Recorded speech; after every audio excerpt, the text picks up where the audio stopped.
La democracia es un ideal reconocido universalmente que fundamenta sus objetivos en los valores compartidos por los pueblos que hacen parte de la comunidad mundial, teniendo en cuenta sus diferencias culturales, políticas, sociales y económicas. A través de la democracia se busca mantener y promover la dignidad y los derechos fundamentales de los individuos, garantizando a través de su implementación la justicia, el desarrollo económico, la cohesión social y la paz internacional.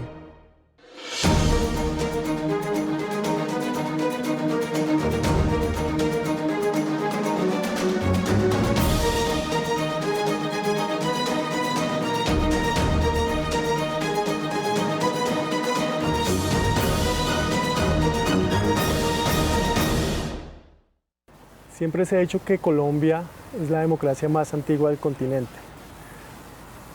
Sin embargo, ser democrático también implica hablar de calidad.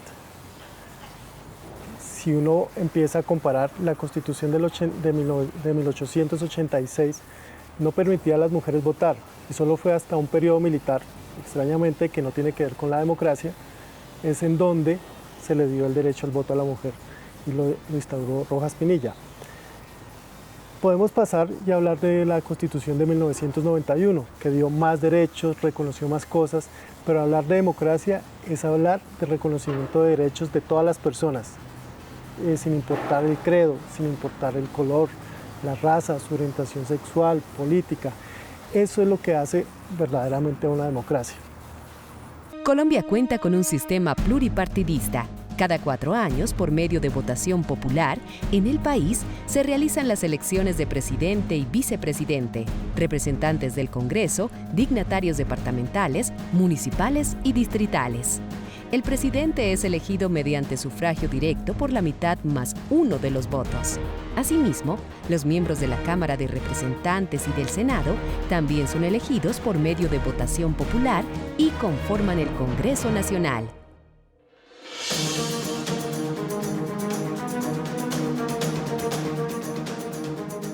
Hola, bienvenidos. Estamos en la pantalla del canal institucional. Gracias por acompañarnos en este programa especial dedicado al Día Mundial de la Democracia. Vamos a hablar sobre la democracia, sobre ese sistema político que nos rige y, por supuesto, lo haremos con expertos y lo haremos con las voces de la ciudadanía. Aquí en el estudio número 3 de RTVC, el Sistema de Medios Públicos, nos acompaña el doctor Fernando Cepeda, quien ha sido embajador de nuestro país en diferentes lugares, ante las Naciones Unidas, por supuesto, analista permanente de nuestros informativos y de nuestros espacios, tanto en radio y televisión. Doctor Cepeda, gracias por acompañarnos. Muy complacido y gracias por la invitación. Y también me acompaña aquí el doctor Juan Manuel Charri, abogado constitucionalista, un hombre que también consultamos mucho cuando nos enfrentamos a estos temas de la democracia, de la Constitución, y por supuesto nos acompaña acá como en su calidad de asesor en su momento de la Asamblea Nacional Constituyente de Colombia, de la Comisión Legislativa que tuvo en su momento también ese trabajo para comenzar a implementar nuestra Constitución, y profesor universitario en varias cátedras de Derecho en nuestro país. Doctor Charri, como siempre, gracias por estar con nosotros. Gracias a ustedes. Bien, comencemos a hablar de la noción de democracia, si les parece. Nos han enseñado a lo largo de nuestra vida, en el colegio, en la universidad, que la democracia es del pueblo, para el pueblo y por el pueblo. ¿Eso es así? ¿Esa definición es así de monolítica, así de recta, o con el paso del tiempo, doctor Cepeda, se ha ido modificando lo que conocemos y hemos definido como democracia? Bueno, es la concepción de Lincoln, presidente muy apreciado en Estados Unidos, y es realmente eso, lo que se espera de una democracia. Demos quiere decir pueblo, cracia en griego quiere decir gobierno. Es eso, que el pueblo es el que elige los gobernantes, en que esos gobernantes trabajan con el pueblo para gobernar, para diseñar las políticas públicas e implementarlas, y que esas políticas públicas son para favorecer al pueblo. Claro, eso ha tenido deformaciones a lo largo de la historia. No hay democracias perfectas, eso no existe, y siempre hay una lucha por perfeccionar la democracia en todas sus dimensiones. en las tres que hemos mencionado, pero en las demás también. Es eso. Y un poco parafraseando a Churchill, que decía que la democracia no era el mejor sistema, o mejor dicho, era el mejor sistema que conocía frente a los otros a pesar de sus males. Esa visión de democracia, ¿cómo ha sido y cómo se ha modificado con el tiempo, doctor Charri? Pues de muchas formas, diría yo. Empezaría por decir que la democracia implica igualdad. O sea, el ejercicio del poder no es un derecho que tenga alguien atribuido por Dios o heredado de sangre. El poder es el que resulta del consenso entre los iguales, entre todos los que hacemos parte del pueblo. La democracia ya ha transformado, la contemporánea, necesita intermediarios como los partidos políticos y está vinculada a las libertades. No hay verdaderas democracias si no hay libertad de opinión, si no hay capacidad de oposición, que no haya persecución política. O sea que generalmente hablamos de democracia y de libertad. Claro, ya usted, doctor Charri, venía esbozando algunos de los elementos que podríamos integrar a esos que permiten definir si un país es o no democrático. ¿Cuáles podríamos contemplar, además de los que ya mencionaba aquí el doctor Charri? Mire, lo primero es el sistema electoral, la elección de representantes del pueblo en el Ejecutivo, en el Legislativo, en algunos países en el Judicial. Eso es lo primero, es el tema de la representatividad. Luego está el tema de la separación de poderes. O sea que el Ejecutivo es diferente, el Legislativo diferente, el Judicial. Y de pronto hay otros poderes, pero bueno, eso es lo clásico. Y por supuesto que hay un ambiente de libertad, como ha dicho el doctor Charri, de respeto a las minorías. En una democracia ganan las mayorías, pero respetan a las minorías. Tan odiosa es la tiranía de las minorías, que es la negación de la democracia, como la tiranía de las mayorías. Eso es inaceptable. Es ese equilibrio, siempre inestable, siempre complejo, siempre difícil, lo que le da su naturaleza a la democracia, lo que le da sus imperfecciones. Y por eso, como usted recordó, Churchill decía que era un sistema imperfecto, pero que era el mejor de todos los que conocía. Y otro de los elementos que hay que contemplar, además de estas definiciones que nos plantea aquí el doctor Cepeda, es que también hay una ciudadanía que está todo el tiempo, de alguna forma, expresándose, está buscando espacios. Ahí también la ciudadanía, y con el paso del tiempo, con la evolución histórica, doctor Charri, nos va mostrando otros elementos que hacen parte de lo que conocemos como democracia. ¿Cuáles podrían ser? Sin duda, mire, la ciudadanía tiene que tener cultura política y tiene que tener buen nivel de entendimiento de qué juego participa en el sistema democrático. Una ciudadanía ignorante o una ciudadanía emotiva pues lleva a la perversión del voto, que es el acto esencial de la democracia, que es elegir, y pierde su calidad, o sea, se deteriora. Unos ciudadanos que no saben discernir, que se dejan llevar por emociones, por mensajes inmediatistas, que no conocen el funcionamiento del Estado y que son fácilmente manipulables, pues bajan la calidad de la democracia. Claro, y este punto que usted toca, doctor Charri, el de la cultura política, es decir, saber a qué nos estamos enfrentando. Cuando hablamos de democracia, ¿de qué hablamos? Y también hay un papel importante de cómo el Estado logra promover esa cultura política. En esos términos, doctor Cepeda, ¿usted cómo mide la cultura política en nuestro ambiente, en nuestro panorama colombiano? ¿Qué tan cultos políticamente, qué tan cultos democráticamente estamos? Pues mire, nuestra democracia ha evolucionado y yo marcaría dos hitos. Eso puede ser exagerado. Un hito va hasta 1991, donde lo que predomina es la democracia representativa, o sea, la que elegimos vía autoridades, vía congresistas, diputados, concejales. Bueno, en el 91 se introdujo la democracia participativa como un complemento necesario de la democracia representativa. Y entonces se introdujeron mecanismos como el plebiscito, el referéndum, la consulta popular, todo eso, la consulta previa, etcétera, para que la ciudadanía tenga una intervención más directa en la toma de decisiones. Entonces hay diversos mecanismos, en diversos niveles. Pero claro, eso está montado, como lo ha dicho muy bien el doctor Echeverry, sobre el concepto de una ciudadanía activa, por supuesto, pero que tiene que ser ilustrada. No graduados todos en ciencia política, no, pero sí que conozca los elementos fundamentales de la democracia, que sea sensible a ellos, que no tolere que se violen esos límites establecidos en la vida democrática, que busque preservarlos, que distinga qué es lo que ayuda a la democracia y lo que no ayuda. Y eso es lo difícil. Y ahí yo creo que la democracia colombiana ha ido fallando, porque, por ejemplo, el que no enseñemos la historia de Colombia desde el gobierno de Belisario Betancur es monstruoso, porque es parte de la formación de la ciudadanía.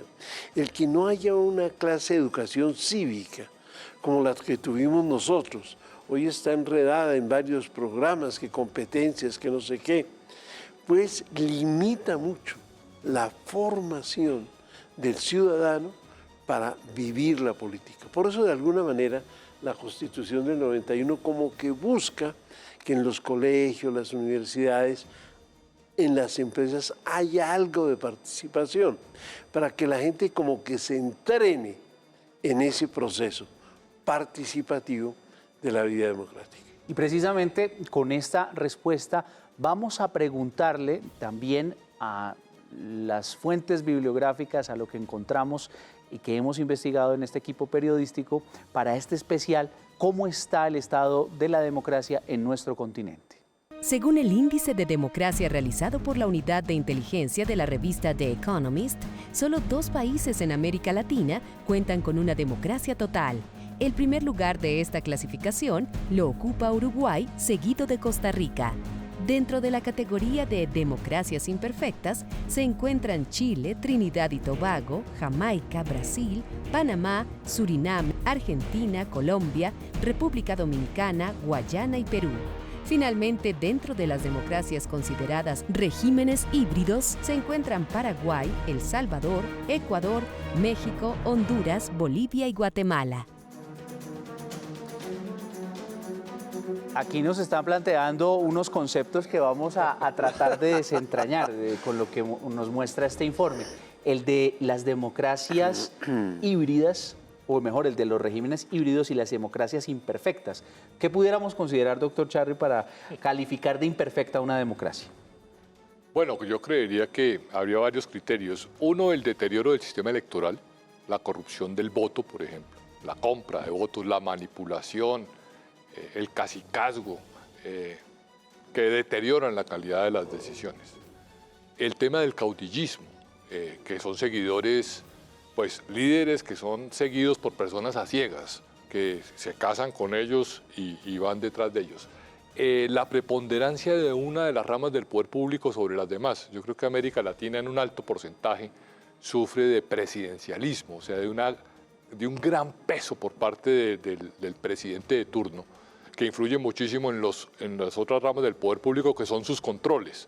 Entonces distorsiona el funcionamiento del Estado, lo tiñe de sesgo político, de coyuntura de ocasión política. Eso, creo yo, distorsiona las democracias. Y para ir más lejos, que no me atrevería a definirlo, creería que una democracia híbrida es donde alguien abusa de los procedimientos y se toma el poder para establecerse y quedarse en él, y digamos ser reelegido indefinidamente. Y de alguna manera también nos habla el concepto, sobre todo viendo aquí, que incluyen en esta categoría a Paraguay, donde, por ejemplo, destituir un presidente se hace a través de un mecanismo en el Congreso muy fácil, quizás a través de eso se puede entender. Cuando se hablan de regímenes híbridos, también se pudiera entender ese concepto en el cual hay algunos elementos autocráticos de los gobiernos, de los estados y cómo se van conformando, con un disfraz o con una fachada de democracia, doctor Cepeda. Fíjese usted, sería raro encontrar un país que diga que no es democrático. Cuba le dice a usted que es democrático. Venezuela le dice que es democrático, sus gobernantes. Pues no, yo soy muy escéptico de estas clasificaciones, como las que nos han presentado, y hay varias.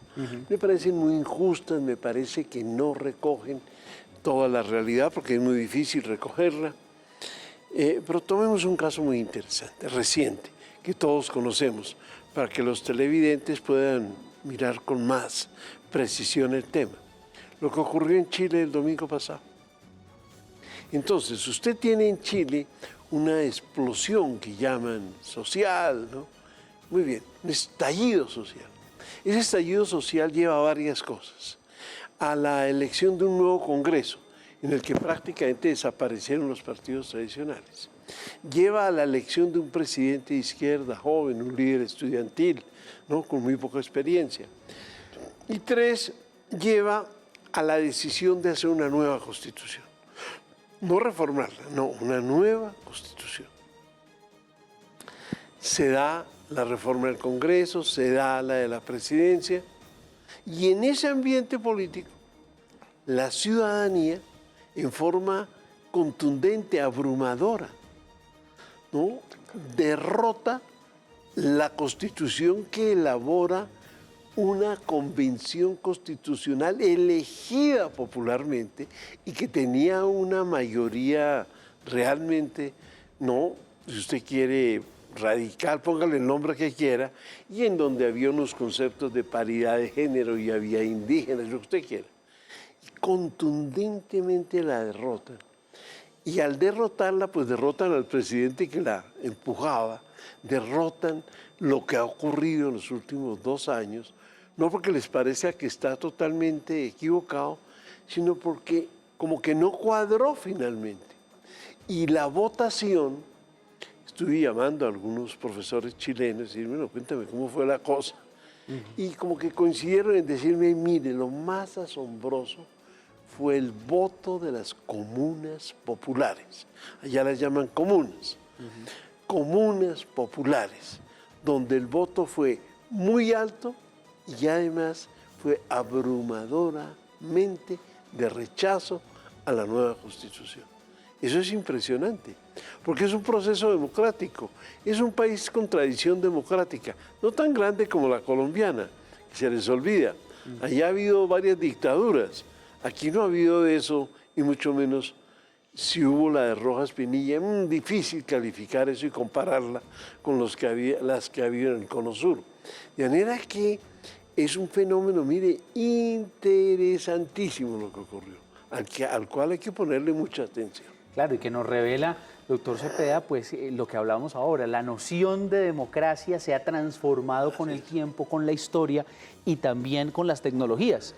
De alguna manera, lo que sucede en Chile es un gran acceso también a información, un gran acceso también e impacto de fake news y de situaciones que van alterando también en el concepto de cada ciudadano, doctor Charri, el concepto de democracia. Y ahí también nos estamos enfrentando a otros factores.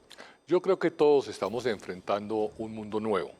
Todos los ciudadanos tenemos un aparato de estos que nos permite expresarnos en tiempo real a un círculo inmediato y probablemente a la repetición a círculos externos, con buenas, malas noticias, emotivas, no emotivas, y es simplemente poner subrayado que juega un papel muy importante en la opinión pública. La opinión pública antes se manifestaba a través de medios de comunicación masivos, hoy en día lo puede hacer por vía, no sé cómo llamarla, atomizada, individualista de las tecnologías, nuevas tecnologías de las redes sociales, en donde no tiene filtros, no tiene controles, no tiene censura, simplemente es coger el teléfono y poner el mensaje, y puede que el mensaje sea bien acogido o mal acogido, o generar un efecto pobre o un gran efecto. Sí, el mensaje sea correcto o no, sea verdadero. Sí. Es que estamos en la era de la posverdad, la verdad se acabó. ¿Cómo hace usted? Y resulta que no hay verdad, entonces, competencia entre qué, entre mentiras, y casi que ya no hay ideas. Exageraciones sin ideas, por favor. Otro de los tópicos que yo quiero, en lo que quiero detenerme también en lo que vemos como concepto de democracia es hasta qué punto la corrupción, no solamente el hecho de que exista una parte interesada en pagar a otra que hace parte del Estado, de todas esas situaciones, sino también esos pequeños actos que le van quitando al ciudadano la posibilidad de acceder a sus derechos y que le complican también sus deberes. ¿Hasta qué punto la corrupción también es un gran enemigo de la democracia, doctor Cepeda? Mire, es lo peor. He escrito varios libros sobre eso, yo sé que nadie le para bolas a eso. Aún si todos hablan de eso, no hacen, ni se preocupan por hacer lo que hay que hacer. Pero lo más grave de la corrupción, aparte de que se pierde el dinero, etcétera, de que se perjudican no personas que deben recibir algunos beneficios porque el dinero se esfuma, lo más grave es la deformación en la formulación de políticas públicas, es la deformación, la perversión del ejercicio de la autoridad, que en lugar de ejercerse para el bien común, para el bienestar social, se ejerce para ver cómo se enriquece uno y su pandilla. Porque es que la corrupción individual, créame eso, casi no existe. Lo que existe es el crimen organizado, la corrupción organizada. Usted ve que cuando hay un escándalo de corrupción es un funcionario alto, un juez, un fiscal, ¿no? En fin, mujeres, hombres, viejos, jóvenes. Es terrible.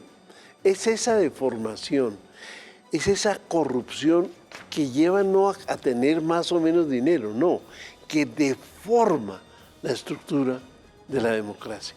Eso es lo terrible. Y por eso es tan grave el tema de la corrupción. Claro, y otro de los elementos que también implica todo esto es que no solamente votar, acceder al derecho al voto, es democracia, sino que también es poder disfrutar de toda la oferta institucional. Ahí también hay un desafío que todavía estamos por cumplir, que no solamente democracia es votar, doctor Charri.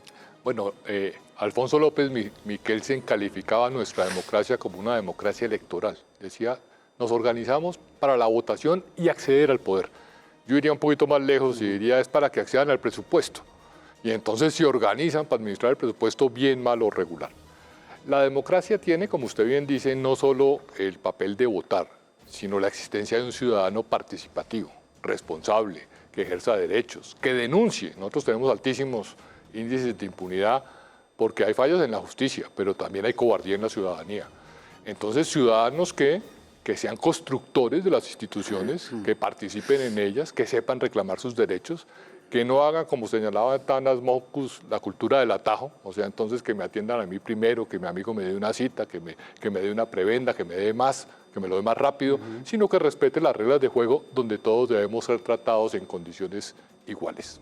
Y precisamente en ese acceso a la democracia, acá le abrimos las cámaras y los micrófonos del canal institucional para la ciudadanía, para los jóvenes y sus preguntas. Aquí están.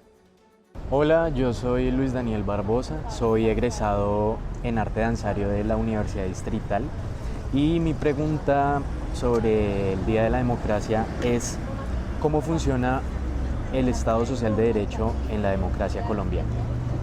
Pregunta que le trasladamos al doctor ¿Cómo funciona Cepeda. el Estado de Derecho? Social de Derecho. Ah, bueno. Mire, pues, la noción del Estado Social de Derecho es del 91, la Constitución del 91. Y eso quiere decir que los derechos fundamentales, que apenas si se consideraron en la jurisprudencia de la Corte, no había Corte Constitucional, había Corte Suprema, antes del 91 son de la esencia de la Corte Constitucional. Y por eso se elevaron a derechos fundamentales temas como la salud, el derecho a la salud, derecho fundamental.